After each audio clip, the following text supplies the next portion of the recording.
Okay. Hi, everyone. This is going to be our first recorded lecture. It's going to be uploaded by about 8 p.m. on Friday, and hopefully you end up watching this before our journal club on Tuesday, which is going to be live. And just to quickly go over some logistics, usually going forward, I know that we did the live lecture last week, but it's going to be in this format going forward, where either I or Asa will usually record the actual lecture of the class, and then hopefully that will be before the weekend, so then you have the weekend to watch the recording and do the reading for journal club, and then we'll have journal club live on Tuesdays.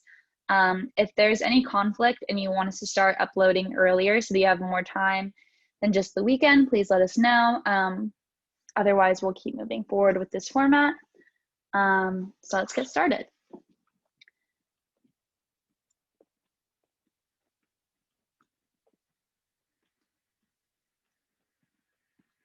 Just give me 1 second.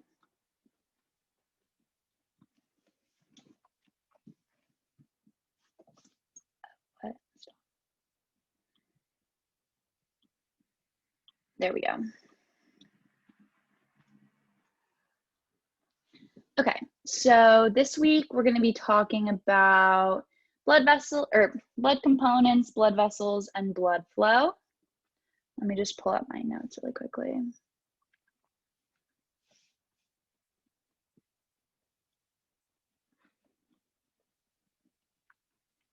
Okay, perfect. So we're going to be talking about blood components, blood vessels, and blood flow, which are obviously related to the heart. And then we're going to get in a little bit to what makes up the blood and how this impacts the functionality of the heart. So hopefully you guys will be finishing up quiz 2 before Tuesday, and then quiz 3 will be on this lecture, and that will be up probably on Tuesday night, so that you guys can finish up quiz 2. And then also your project proposals are also due this Tuesday night at 11:59 p.m. Like I said last class, this can be a group project, or you're welcome to do it on your own. But either way, we just need a short paragraph about what you're writing about, and later you'll do an annotated bibliography, which will be more in depth and will show the sources that you're going to use on the subject. One thing I would recommend with the project proposals is, even though you don't have the annotated bibliography due quite yet, I would definitely do some background research on your topic to make sure that there's adequate sources, just because sometimes when there's not adequate sources, you won't realize that until you're kind of putting together your annotated bibliography, and then you'll have to go back and change your topic. And it's just a whole lot more effort on your part, and then also our part, because then we have to read a whole nother topic proposal. So I would just recommend doing a little bit of background research before you get started. It'll also make it a lot easier once you do have to do your annotated bibliography, and it'll take less time. So that's what I would recommend. But again, just make sure you upload the short paragraph explaining what your project is going to be about by Tuesday, this coming Tuesday, the 14th or 15th, I think. And yeah, so that's going to be due soon. If you do decide to do it with a group, make sure you include the names of your group members, but make sure you write up your own project proposal, and kind of, if you are in a group, sort of outline what everyone in your group is going to be doing, just so we know that you're splitting up the work and not leaving it to one person. Okay, so just a quick review on the anatomy of the heart. I think you guys talked about this already with Asa in the first lecture, but just to give a little bit of a review, the atrium collects the blood coming into the heart, and it's smaller and thinner, so it's the top right and top left up here.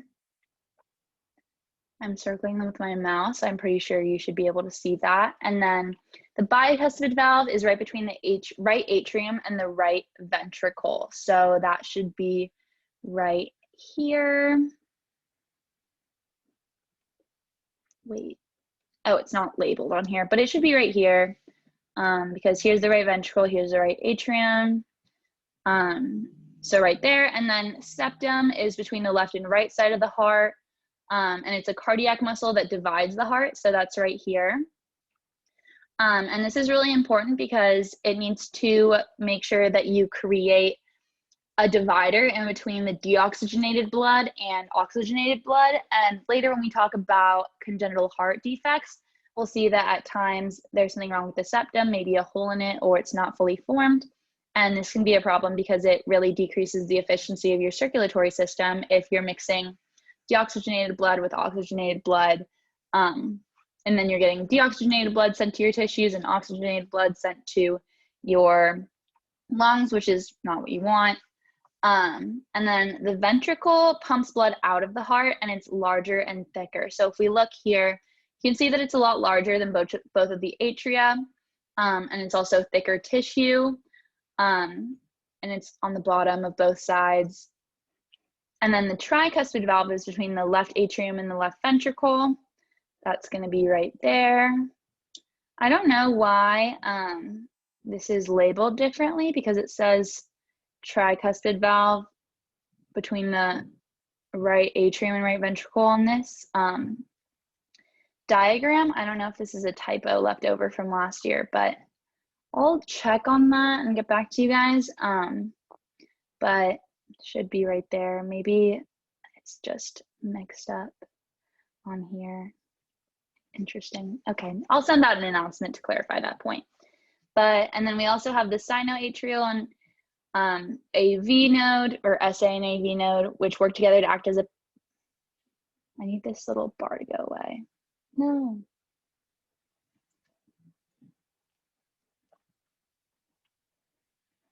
Which work together as a pacemaker of the heart, and that's where a lot of the innervation comes from, which sends the electrical signals to your heart. And that's really important because that's what gets it to beat.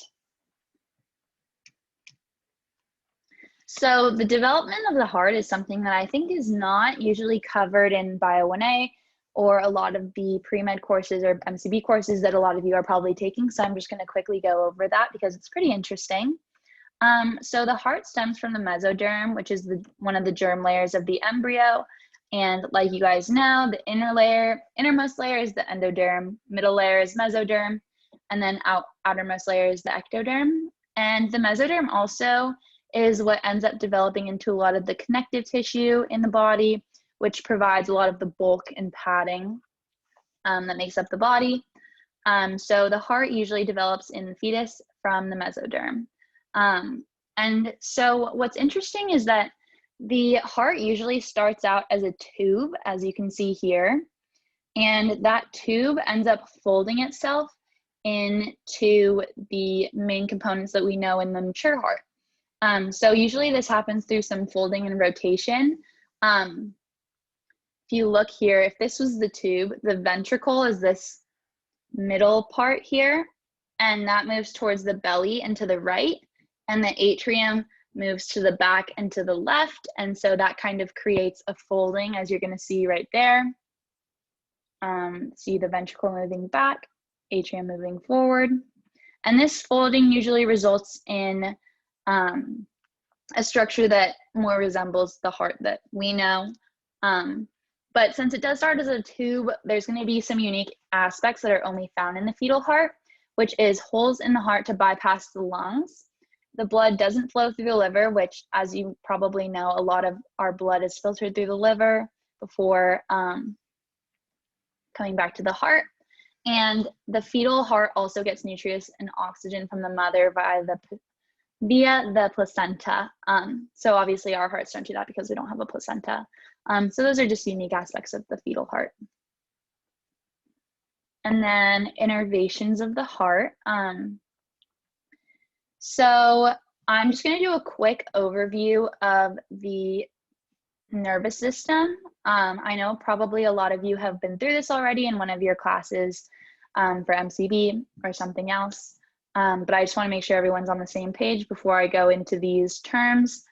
So just to quickly review, the nervous system has a lot of different branches, and the two largest branches that are kind of like the most two general would be the central nervous system and the peripheral nervous system. The central nervous system only consists of your brain and spinal cord, and the peripheral nervous system is everything else. And then within the peripheral nervous system, we have the afferent pathways, which are the signals that are going towards the central nervous system, and the efferent pathways, which are coming away from the central nervous system, and basically controlling everything in the peripheral nervous system.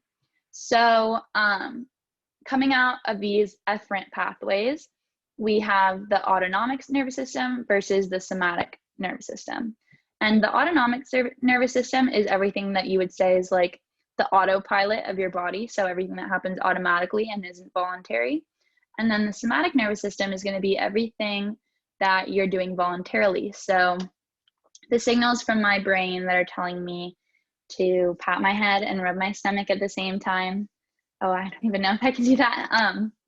But basically, those are going to be your voluntary movements, and those come from the somatic nervous system versus the beating of your heart, the movements of your digestive system, blinking your eyes. Those are all going to be from the autonomic nervous system. The autonomic nervous system can be further broken up into the sympathetic and parasympathetic nervous system. So this is a lot of branches. So if we just think central versus peripheral, going out, we have efferent coming towards the central nervous system, and efferent coming out of the central nervous system and to the peripheral nervous system. And then the peripheral nervous system can be further broken up into autonomic and somatic. Over here, the autonomic nervous system can be further broken up into sympathetic and parasympathetic. The sympathetic part of the nervous system is what you would think of as the fight or flight mechanisms in your body. And that's the increase of your heart rate, release of adrenaline, maybe sweaty palms. And that's the way you would respond if you sense some sort of danger. And a lot of those are excitatory signals. And in the parasympathetic nervous system, that's more of the rest and digest signals. So that would decrease your heart rate when you feel calm and safe. And also like movement of your digestive system. But everything in the autonomic nervous system, parasympathetic and sympathetic, is totally involuntary. So you're not thinking about doing any of those things. But there are parts of the sympathetic nervous system that control the heart and parts of the parasympathetic nervous system that control the heart. So both are going to contribute to the functions of your heart given any time, but both are kind of conflicting signals that innervate the same muscles. So the two branches of the autonomic nervous system, parasympathetic and sympathetic, what area of the brain controls the division that the autonomic nervous system is dominating would be the cardiovascular control center, which is in the medulla, which is in your brain. And the sympathetic nervous system innervates the SA node and the AV node, which are the pacemakers of the heart. Also the ventricular myocardium, and it regulates the heart rate by increasing it. Remember, the sympathetic nervous system is fight or flight. So that would cause you to increase your heart rate, get ready to run away or fight, and force contraction of the muscles and contraction of the heart. The parasympathetic nervous system innervates also the SA node and AV node. So notice that the SA node and AV node are both the same muscle being innervated, or the same piece of your heart being innervated by the sympathetic and parasympathetic nervous system, but they're giving conflicting signals, because while the sympathetic nervous system is giving excitatory signals like increasing the heart rate, the parasympathetic nervous system is giving like relaxing signals, telling you to rest. So that would be regulating your heart rate to decrease. So the next things we're going to talk about are blood vessels, and blood flow. So basically we're going to talk about what are the components of the blood, and then we're going to say what are blood vessels and the different kinds of blood vessels. And then we're going to talk about what exactly is this pathway that the blood is taking to get from our heart to our lungs to the rest of our tissues that need oxygenated blood. So what is blood exactly made out of? So if we were mad scientists and we were trying to build a human, we would realize that there's a whole lot of ingredients that we might need. And the main one is water. As you can see on this diagram to the right, there's 35 liters of water in the human body, average size human body, so obviously more or less depending on the person. There's also carbon, ammonia, lime, phosphorus, salt, saltpeter, sulfur, fluorine, iron, silicon, and a little of 15 other elements. That's a lot of things, but mainly water. And that water is typically found in the blood. So where is this water in the blood? Because when we look at blood, we're obviously not seeing water because it's all mixed up. But if we were to put the blood in a centrifuge, which if you don't know what a centrifuge is, you basically put the tube in it, it spins around really fast and separates different components that have different densities of a mixture. And if we took it out of the centrifuge, we would see that there's two very distinct layers. The top one, which is the plasma, and the bottom, which is the cellular components of the blood, which is the red part on the bottom. So if we were to look at what makes up 100% of the blood, the main components are going to be red blood cells, white blood cells, platelets, and plasma. So red blood cells. Red blood cells are very weird, and the main reason that they're so weird is because they have no nucleus and no organelles. How do you have a cell with no nucleus and no organelles? That's because red blood cells, or erythrocytes, which is another term for red blood cells, they form from a precursor cell called hemocytoblasts. And those hemocytoblasts do have nuclei and organelles, and those are the ones that can actually divide, because if a cell has no nucleus and no organelles, it obviously can't divide into a new cell because it has no genetic material to copy and no mechanisms to do that copying or anything like that. So new hemocytoblasts can form from other older hemocytoblasts, but when those hemocytoblasts mature, they lose their nucleus and lose their organelles, and they also get into a new disc shape, which is the one that is characteristic of most red blood cells that you've probably seen. That's concave on both sides, so it kind of looks like a disc like that. So this is the disc shape that I was talking about. And then, again, no nucleus, no organelles. Here's a regular eukaryotic cell with all the regular organelles and a nucleus, and here's a red blood cell that doesn't have any of those.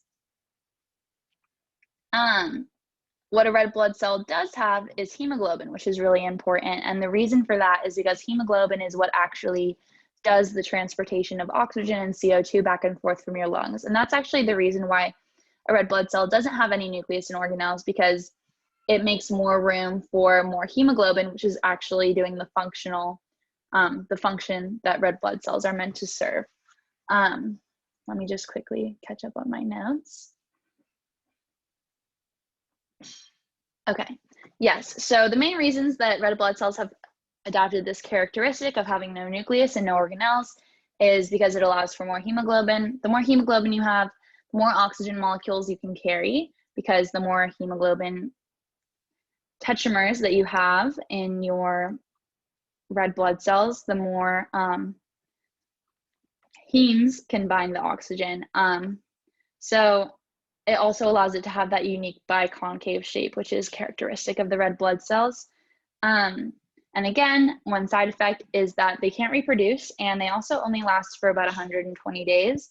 So once they've matured, they kind of have a time limit on how long they're allowed to live. But that's fine because the hemocytoblasts will just form more hemocytoblasts and so on.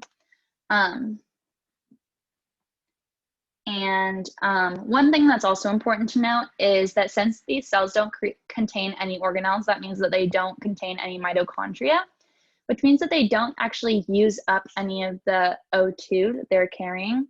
They're just carrying it. They take it back and forth from the lungs when you breathe it in, and then they take it to your tissues that need oxygen.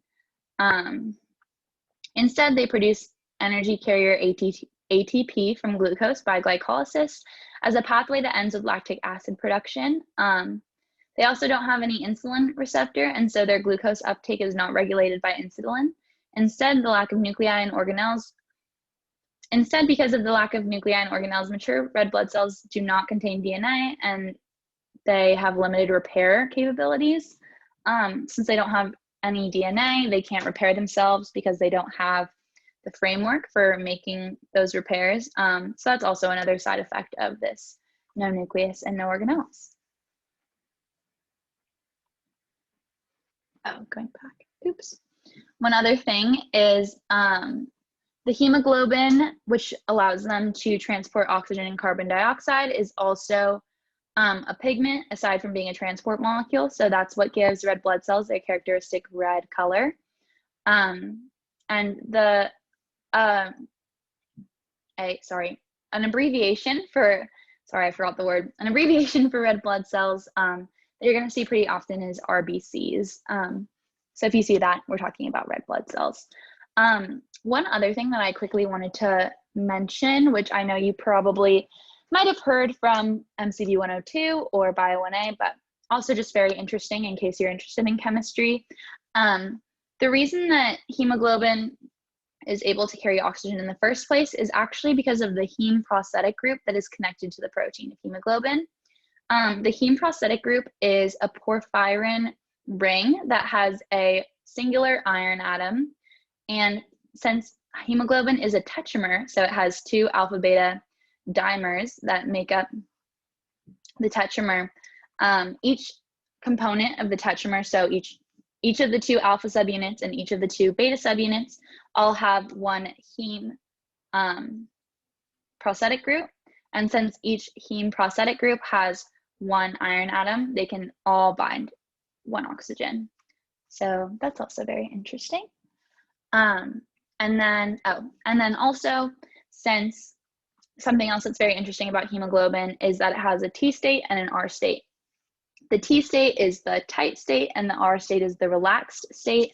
And when hemoglobin is in the relaxed state, it's has a higher affinity for binding O2.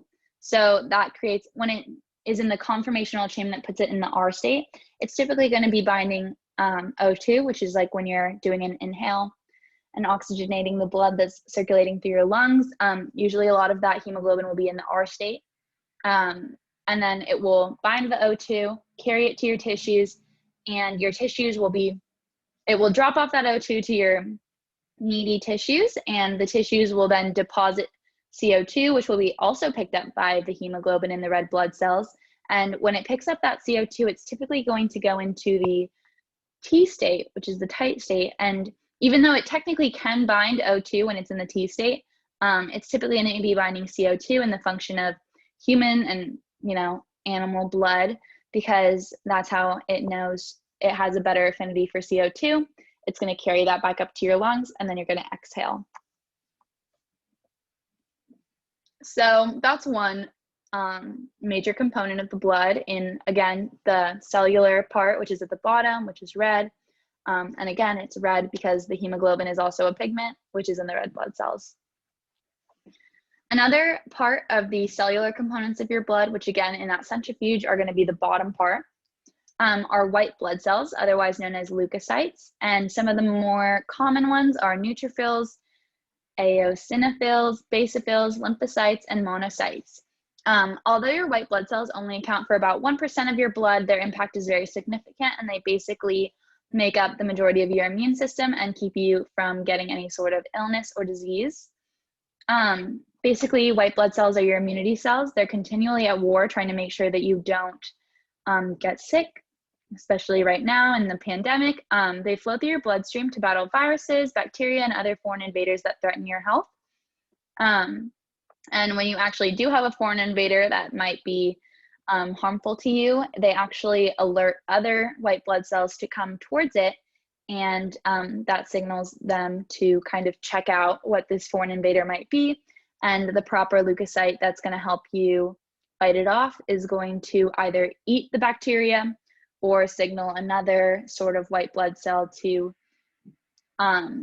there's a lot of different types of white blood cells, and I won't go into all of it because if you want to learn about that, you can take Bio 1A, but they can either eat it if it's small enough, or if it seems like a more intense invasion, then they will signal a different type of white blood cells that can then clone themselves into an exact type of immune response that can fight that specific invader, and that will be the second response if it is too dangerous to just try and eat it. White blood cells are made inside the bone marrow and stored inside your blood and lymphatic tissue. Because some white blood cells have a short lifespan of 1 to 3 days, your bone marrow is constantly making new white blood cells. One thing that I did want to know also is that if we compare this to the cardiomyocytes that we were looking at in the article that we were practicing with last week, the cardiomyocytes don't constantly reproduce, but these white blood cells do. So that's just one thing to know, because that if we think maybe about what it would have looked like if we had done the same experiment that we talked about last week on white blood cells, it would have been very different, because you would have had different proteins being present, since these ones are constantly going through, interphase and M phase, whereas cardiomyocytes typically don't in the mature adult. And then quickly, just to give you an idea of the different jobs of the many different types of white blood cells, monocytes have a longer lifespan than many white blood cells and basically help to break down bacteria. Lymphocytes create antibodies to defend against bacteria, viruses, and other potentially harmful invaders. Neutrophils kill and digest bacteria and fungi, so those are the eating cells that I was talking about. They're also the most numerous type of white blood cells and your first line of defense when infection strikes. So when you start to get an invader, those are going to be the first ones that try to eat the bacteria. And if the bacteria is too dangerous and you can't just eat it and get rid of it, they'll signal another type of white blood cells to come in. Basophils are small cells that appear to sound an alarm when infectious agents invade your blood. So when it sounds that alarm, it'll cause other white blood cells to come towards that infection. And by drawing more white blood cells towards that infection, you're going to get a stronger immune response. And this is also a really important marker of allergic disease, because they secrete chemicals like histamines, which help control the body's immune response, because it tells you if something's super dangerous or maybe not too dangerous. And then eosinophils, they attack and kill parasites, destroy cancer cells, and help with allergic responses as well. So now we're going to do a size comparison of platelets. Platelets are tiny blood cells that help your body form clots and stop bleeding. If one of your blood vessels gets damaged, it sends out signals that are picked up by platelets, and then those platelets then rush to the site of the damage and form a plug or clot to repair the damage. So again, this is another part of the bottom cellular components in that centrifuge.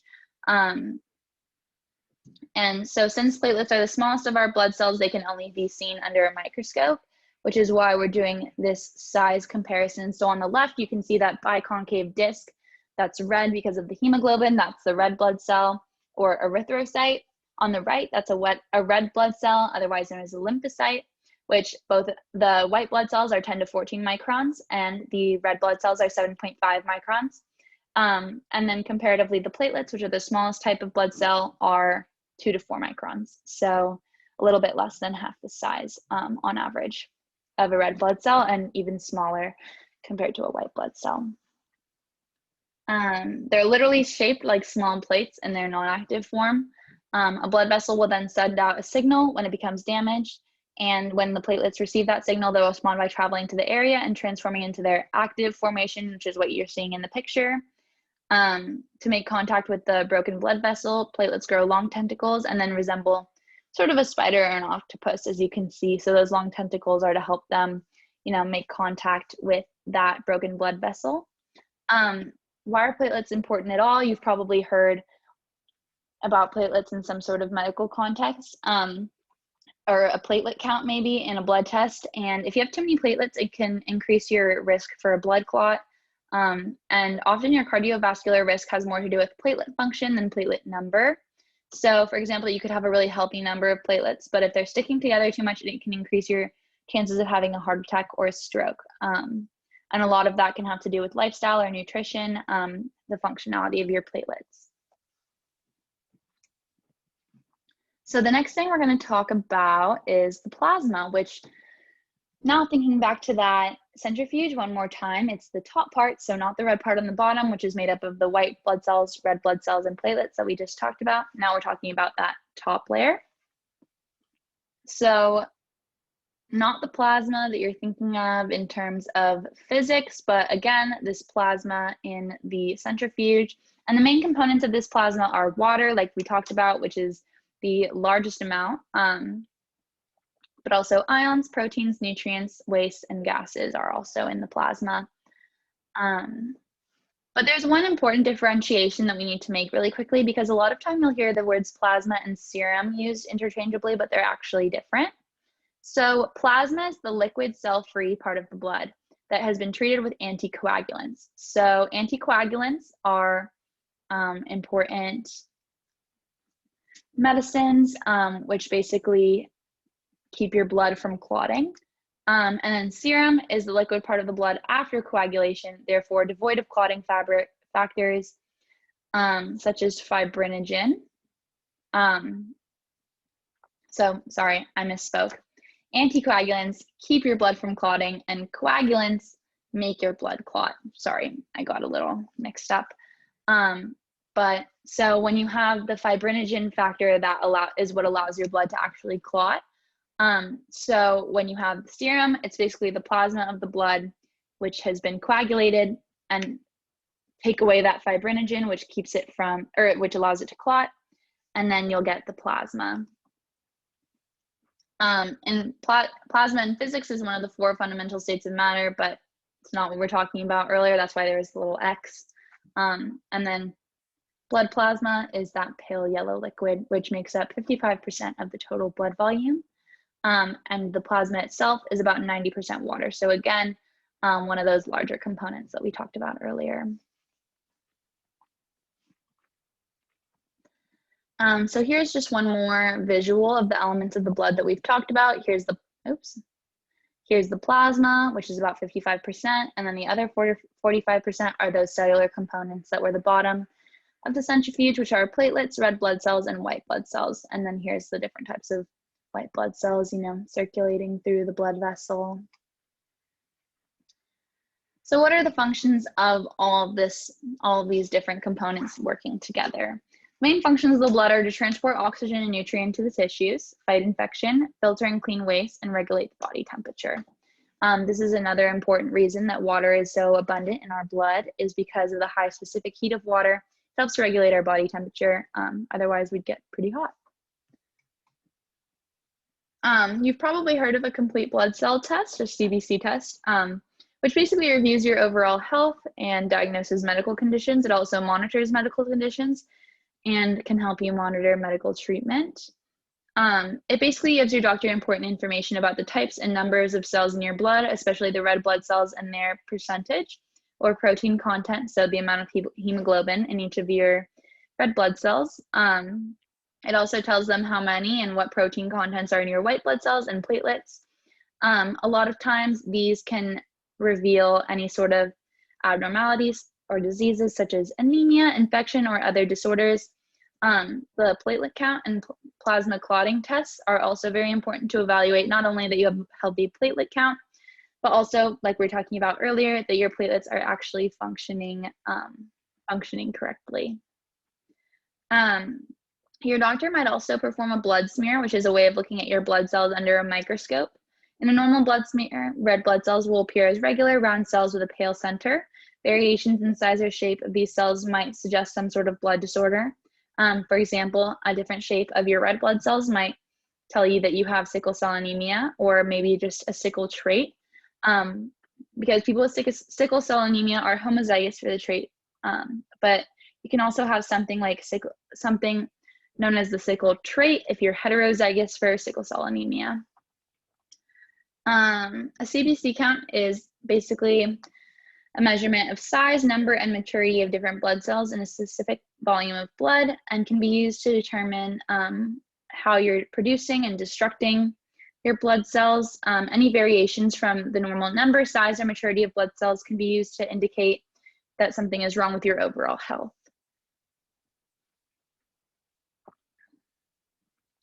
So the next thing we're going to talk about is the different types of blood vessels. What is a blood vessel? Blood vessels are a component of the circulatory system and functions to transport blood throughout the entire body. The major types of blood vessels are arteries, veins, and capillaries.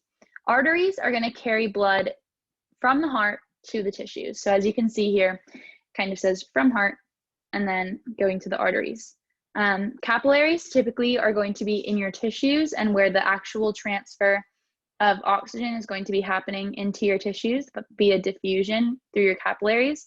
And capillaries are a lot thinner than your arteries and your veins. And this is because you want the most thin area to be where you're doing that exchange of oxygen, because it's happening through diffusion. So it happens most efficiently when you have a thin surface. Arteries and veins, on the other hand, have multiple layers of tissue. One way that's helpful to think about it is that the letter A is pointed downward to signify away from the heart, and the letter V is pointed upward to signalize toward the heart. So if you think like A, the two stems are pointing downwards, and V, it's pointing upwards. So that's one way to remember it. So again, the arteries carry oxygenated blood away from the heart and separates into arterioles, which arterioles basically are controlling your blood pressure, and they can either vasodilate or vasoconstrict depending on what tissues are the most needy and what your blood pressure needs to be. So oftentimes if a type of tissue isn't being used or isn't super in need of oxygen, they'll vasoconstrict and close up so that more blood can be directed towards capillaries that are in needy tissues. And the ones that are leading towards capillaries of needy tissues will vasodilate so that the blood can more easily move through the capillaries of those needy tissues. Capillaries are the thin-walled vessels that can connect arterioles and venules, and they enable the chemical exchange of water between blood and the tissues. And this is, again, through diffusion through that thin wall. Veins carry deoxygenated blood towards the heart and separates into venules.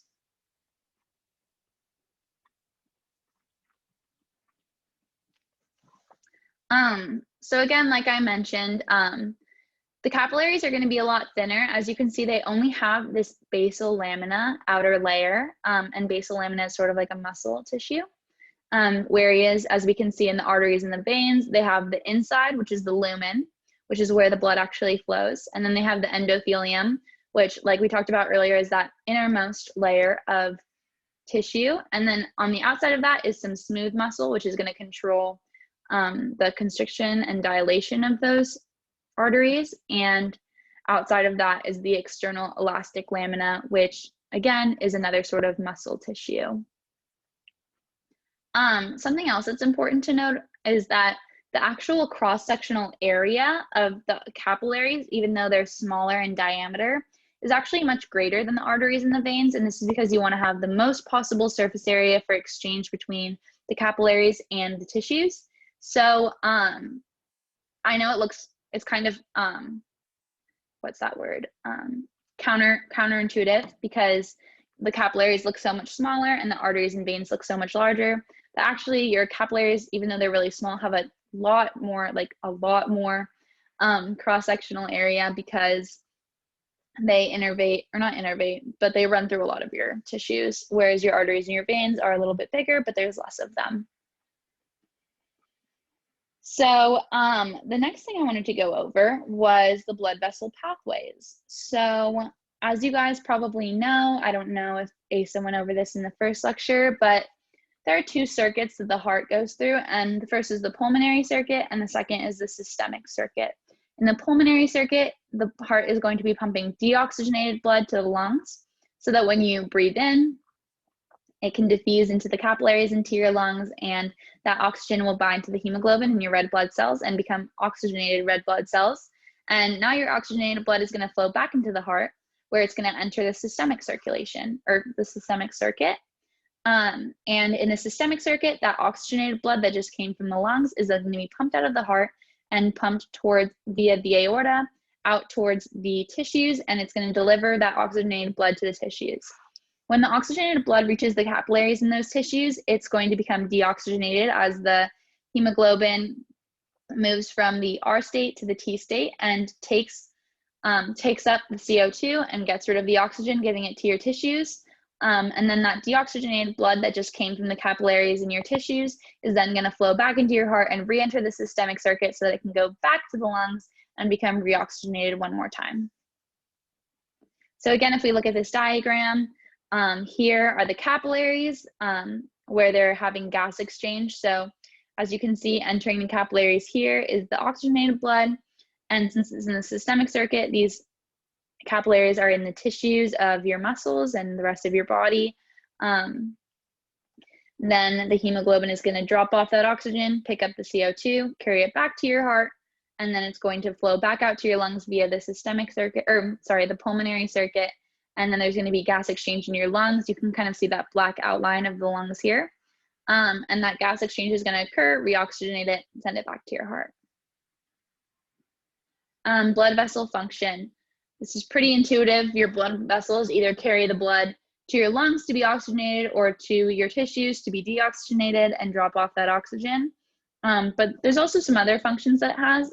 So as it's circulated throughout the body, oxygen is bound to hemoglobin and red blood cells. And blood not only carries oxygen, but also carries hormones, nutrients for body cells, and waste products. So as blood is pumped throughout the body, it travels to the arteries and arterioles by pressure generated from each heartbeat. Blood vessels can be inflamed as a response to histamine, prostaglandins, and interleukins, and these compounds lead to inflammation, which is swelling, redness, and warmth. The most common cardiovascular disease is atherosclerosis. Atherosclerosis is going to be, sorry, one second. Okay, atherosclerosis is going to be growth of plaque as a result of chronic inflammatory response in the formation of accumulation of lipid-laden foam cells or macrophages. It's also going to be a collection of active white blood cells and dead cells, including cholesterol and triglyceride, which are not good because they can increase your likelihood of getting a blood clot. You've probably heard of good cholesterol and bad cholesterol. So like I said earlier, the blood is meant to get rid of waste products. So these dead cells, including cholesterol, there's some good cholesterol, but you also don't want to have too much. So that's the bad cholesterol that kind of thickens and builds up in your bloodstream. As a result, the elasticity of the arterial walls decreases and ultimately reduces blood flow as a person ages. So when you have that breakdown of the elasticity of your arterial walls, you're not going to have as good of vasoconstriction and vasodilation to direct your blood where it needs to go. And when that happens, you're going to have poor circulation. And atherosclerosis is often asymptomatic and remains undetected for many years, usually the result of certain lifestyle or maybe genetic, oftentimes very genetic. But you can have atherosclerosis and not know, especially when you're young, and then as you get older and you lose more elasticity in your arterial walls, you'll start to experience poor circulation, and that's when you're probably going to be diagnosed.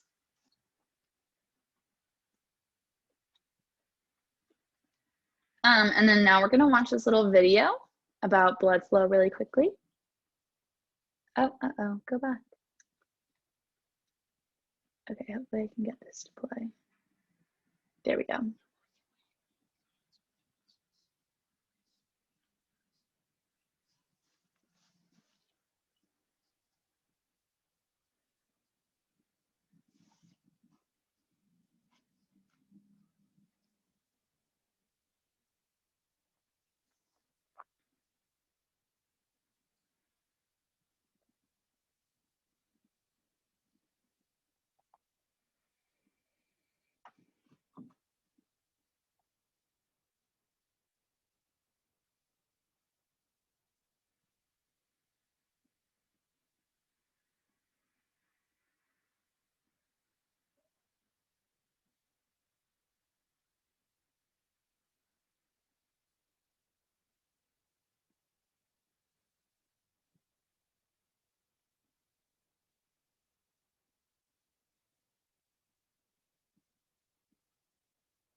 Okay, so hopefully that video helped you guys to sort of visualize the ideas we went over in this lecture a little bit better. And now we're going to move on to the pathway of the blood. Oh no, I want it to be full screen. Wait, go back. Hold on, give me 1 second.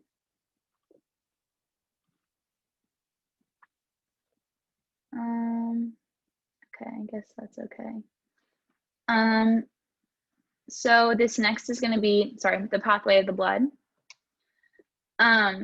again, I kind of mentioned this earlier, but just to reinforce, the pulmonary loop goes to the lungs and carries the deoxygenated blood that just came from your tissues to the lungs, where you're going to inhale, pick up that oxygen, and then exhale, get out that CO2. So when you inhale, that oxygen is going to be taken up by the heme group of the hemoglobin in your red blood cells. That's going to be carried through the pulmonary circuit back to the heart. And when it gets back to the heart, your heart is going to pump it one more time and then pump it to the systemic circuit. As it goes through the systemic circuit, that oxygen-rich blood that just came from your lungs is going to go through the capillaries of your tissues other than the lung tissue. And that's going to go out and become deoxygenated as the CO2 is picked up and the oxygen is dropped off at those tissues and back to the heart to re-enter the pulmonary circuit. Again, one thing that I want to stress, which is really important too, is that it heads out into the systemic circuit, kind of where my mouse is, somewhere around here before it reaches the capillaries. The arterioles are really going to be sort of the traffic directors of your blood flow, because the arterioles are what are going to tell, get the signals from your tissues, like what's oxygen poor, what's oxygen rich. Maybe if you're doing an arm workout, the muscles in your arm might need a little more oxygen than the muscles in your toes. So that's gonna give the signal to your arterioles to kind of direct the blood where it needs to go. And again, this happens through vasoconstriction, which is tightening of the arterial walls, and then vasodilation, which is dilation of those arterial walls. And the blood is going to move through those dilated arterial walls more easily and then follow the path of least resistance towards the tissues that are most oxygen poor and are most in need of the oxygen from the red blood cells. So again, this is just another visual. Unoxygenated blood going towards the pulmonary circuit, oxygenated blood coming out of the lungs, and then going out to your body, becoming deoxygenated back to your heart. I don't know why there's a heart anatomy slide there, but these are just some more visuals. Sorry, these are old slides from last year, so I don't know why we have so many of these visuals. But this is a summary of everything that we've talked about. So just to summarize one more time, the blood is made up of plasma and the cellular elements. Plasma is about 55% and is mostly made up of water, but it also has some hormones, ions, gases, waste products, etc. in it. And then we have the cellular elements of the blood, which are the platelets, red blood cells, and white blood cells. The red blood cells contain hemoglobin, which is a tetramer of alpha beta subunits. And those alpha beta subunits all have a heme prosthetic group, which can pick up oxygen or CO2. And that's what gives hemoglobin the ability to, sorry, I'm talking so fast. That's what gives hemoglobin the ability to allow your red blood cells to transport the oxygen and CO2. And again, the red blood cells are going to be anucleated, so no nucleus, and have no organelles, which is what allows it to fit more hemoglobin into the red blood cells. One side effect of this, again, is going to be that they can't reproduce on their own, but instead the hemocytoblasts are going to be able to reproduce for them.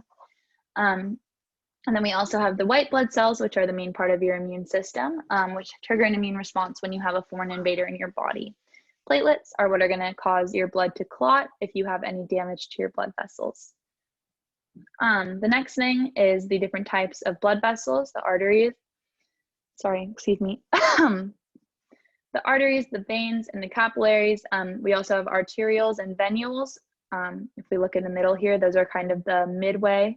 Arterioles are going to be the traffic directors, which direct the blood to the capillaries that are in the tissues that are the most in need of oxygen. Capillaries, while they have the most cross-sectional area because they go throughout your body and your tissues so much, they are the thinnest walled and the smallest in diameter, whereas they only have this basal lamina. And then the arteries and the veins are going to have more muscle tissue around them because they're not doing the diffusion of the gases that the capillaries are doing. So they have the endothelium, the smooth muscle, and the external elastic lamina. And then the last thing that we talked about is the pathway of the blood. So the pulmonary loop, which takes the deoxygenated blood to your lungs, and then you oxygenate it by inhaling, and then that picks up the oxygen via hemoglobin in your red blood cells, carries it out back to your heart. Your heart's going to pump it out one more time to the systemic circuit, and that's what's going to carry the oxygenated blood to your capillaries, drop the oxygen off at your tissues that need it the most, which is directed by the arterioles. And then it's going to be all carried back via the vena cava to your heart, which is, again, the deoxygenated blood that came from your tissues after it dropped off the oxygen and picked up the CO2. So that is the end of this, this lecture. This is some more details on the topic proposal. Again, if you're doing it in a group, make sure that you're outlining who's doing what, and at least 5 sentences in your paragraph, please. And usually you want to have some background information, so you can include those 2 to 3 sources, or you can save them for the annotated bibliography. But basically you need to try to have some background that you know, so that you know that you have enough to research. And to us, an adequate background would be at least 2 to 3 sources.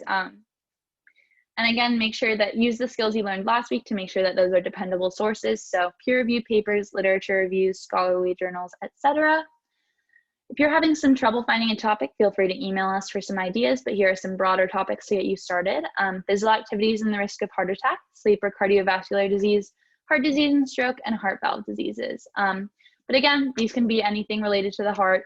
When I took the class, I did the different effects of running regularly on your heart. I thought it was super interesting as a runner.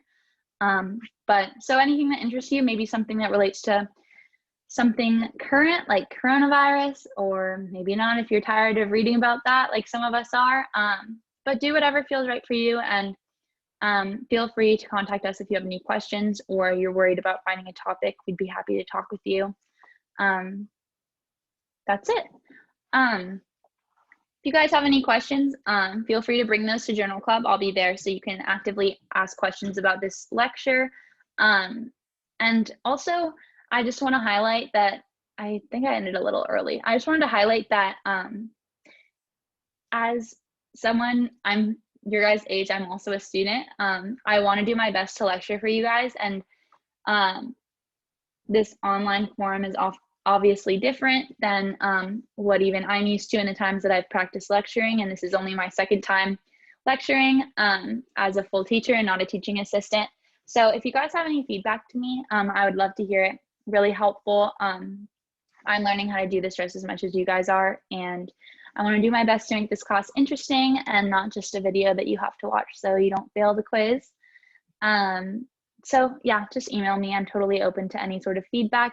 If there'd be something fun that you think would make, or maybe that another teacher has used that made your online classes more interesting, please let me know. And that's all.